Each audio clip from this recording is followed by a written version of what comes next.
Bismillahirrahmanirrahim. Assalamualaikum warahmatullahi wabarakatuh. Salam Komania, salam sejahtera untuk kita semua. Oke teman, kali ini saya mau membahas tentang masalah tentang telur perkutut. Ketika telur perkutut itu isi atau tidak, telur perkutut itu nanti jantan dan betina betul apa enggak indukannya, ya kita belajar bersama-sama sesuai dengan apa yang saya amati di kandang saya. Oke, sesuai permintaan teman kemarin, salah satu subscriber. Halo mas, semoga ini bisa membantu nanti. Yang pertama, ketika perkutut kita bertelur lebih dari 2. Nah ini sering terjadi kan, mungkin dalam penjodohan, apalagi di musim reproduksi seperti ini ya. Bulan Maret, April, wah mercone bledas-bledas bisa. Di bulan April ini adalah awal-awal reproduksi yang sangat bagus sekali ya. Jadi tidak kemungkinan akan bertelur lebih dari 1 kali, 2 butir. Yang pertama kita bahas ketika tembean kita. Tembean kita bertelur lebih dari 2 kali. Ini apakah normal? Bertelur lebih dari 2 butir 2 kali. Apakah ini normal? Apakah ini jantan dan betina? Apakah ini betina semua? Nah, mari kita belajar bersama-sama. Ketika perkutut tembean kita bertelur lebih dari 2 butir, itu prediksi kuat adalah betina semua. Oke, saya ulang lagi. Ketika tembean perkutut kita bertelur lebih dari 2 butir, berarti itu prediksi kuat betina-betina. Tetapi ada kalanya itu jantan dan betina. Loh, cara membedakannya bagaimana? Nah, ini yang mungkin teman-teman agak susah kan itu. Karena kadang kita tahu walkware-nya, kadang tidak. Kadang kita tahu walkware-nya, tetapi jantan betinanya nggak tahu. Karena betina yang birainya memuncak juga akan walkware.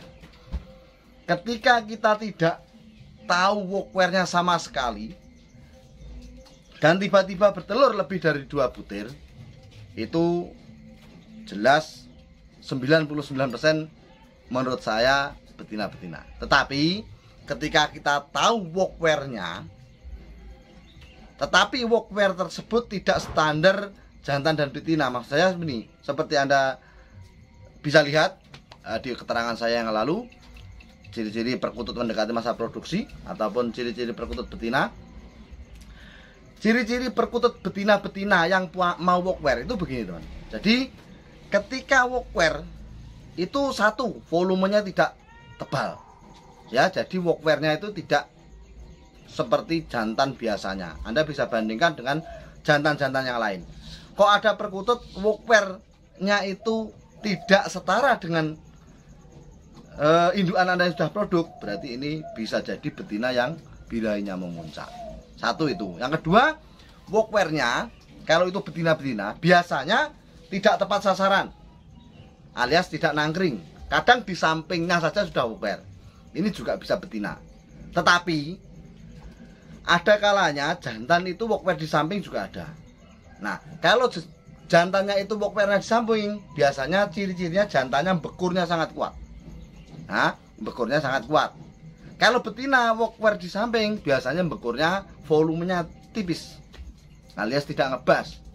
Ya, dan ini bekurnya betina ini tidak sesering jantan kalau birahi.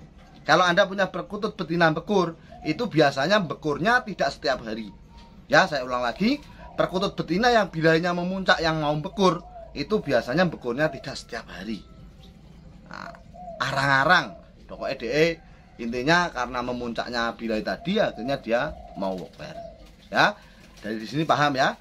Ketika telur Anda itu lebih dari 2 butir, berarti ada kalanya itu betina-betina, ada kalanya jantan dan betina. Tetapi 99% insya Allah itu betina semua. Kalau itu tembean.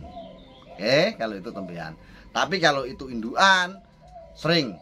Ya, saya sering itu indukan saya itu bertelur lebih dari 2 butir, sering. Nah, ini terjadi karena apa? Satu, birahi yang memuncak. Yang kedua, pola makan yang tercukupi ataupun melebihi dari yang baik. Perawatannya karena terlalu terbaik, akhirnya bertelur lebih dari 2 butir. Nah, untuk teman-teman Ini bisa jadi patokan. Kalau Anda mengalami telur perkutut lebih dari 2 butir satu pasang, berarti insya Allah 99% adalah betina-betina. Oke, ini masalah telur lebih dari 2 butir. Yang kedua, telur isi atau tidaknya bagaimana teman? Nah ini telur zong sudah saya bahas yang lalu. Telur zong itu ada beberapa faktor. Yang pertama makanan, karenanya kurang gizi. Jangankan perkutut, orang kurang gizi pun akan sulit untuk reproduksi kan itu. Jadi yang jelas makanan sangatlah menunjang dalam isi atau tidaknya telur perkutut kita ya. Kalau tempat saya makanan pokok adalah millet dan pur ayam, itu saja. Saya nggak pakai makanan lain. Asinan ya batu bata merah ya, yang sudah saya racik, saya kasih pon-pon ya. Nanti saya buatkan videonya lagi cara meraciknya, karena sekarang saya meracik asinan itu pakai serbuk, sudah nggak pak seperti dulu tutorial yang lalu saya pakai air rebusan kan. Nah ini sekarang saya pakai serbuk. Satu, memudahkan saya. Dua, menyingkat waktu, karena beli di toko hewan murah ya, ada kandungannya banyak, sudah ada empon-empon itu sudah ada jahe, kunir, kencur, temulawak, temu ireng dan kawan-kawannya. Ya, ini yang jelas sangat bagus sekali untuk pertumbuhan anak kita dan daya tahan tubuh perkutut kita. Ya, itu yang pertama. Yang kedua, jantannya yang kurang sempurna. Telur zong itu bisa di asumsikan alasannya karena pejantan yang kurang bagus. Ada kalanya pejantan itu yang ngawinnya kurang tepat. Nah, kalau Anda mengalami perkutut yang ngawin di samping seperti yang saya ceritakan di depan tadi, solusinya Anda pindah kandang. Ya, jadi kalau di sini kawinnya di samping terus, ini nggak akan isi, karena kawinnya nggak akan kena. Ini Anda pindah kandang. Kalau tadinya di bawah, taruh di atas. Kalau tadinya di atas, taruh di bawah.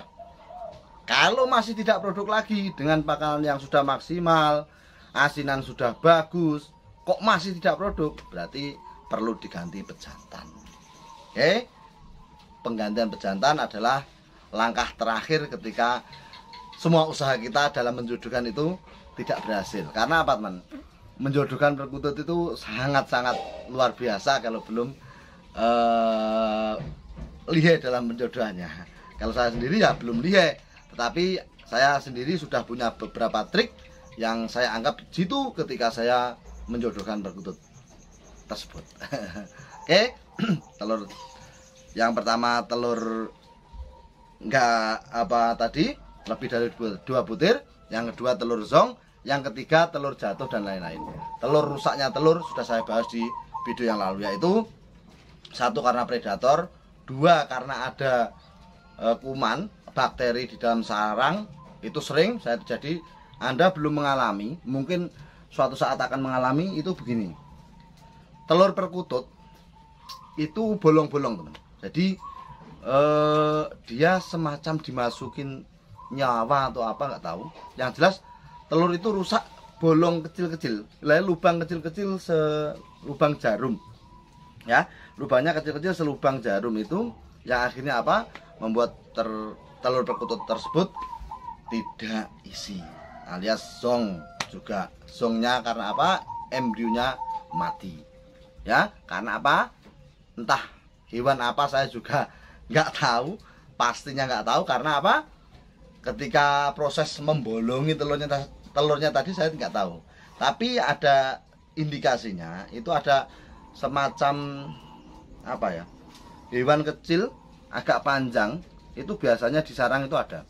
Nah, prediksi saya yang merusak telur itu, yang mencucrup telur itu, yang meminum telur itu, yang membolongi, melubangi telur itu adalah hewan tersebut ya. Makanya saya sering kasih tahu ke teman-teman, kebersihan kandang adalah utama ya. Jangan sampai kebersihan sarang, kandang juga itu.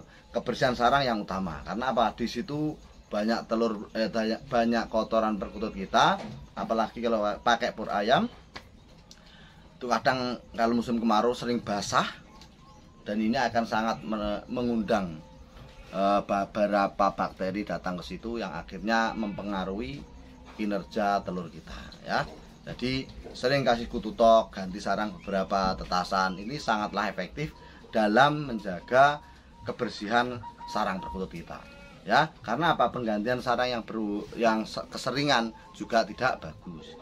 Ya, paling enggak 3-4 kali produk kita ganti sarang perkutut kita. Ini tujuannya demi kenyamanan perkutut kita. Kalau jatuh gimana, Mas?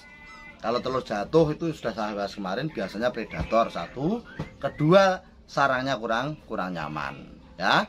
Itu kalau telur jatuh. Kalau telur pecah dimakan indukannya, ya sudah saya bahas yang lalu. Mohon disimak, videonya ada, ya. Kenapa telur kita, perkutut kita minum telurnya itu kenapa, itu sudah saya bahas. Apa, Nduk? Sudah saya bahas di video yang lalu, ya.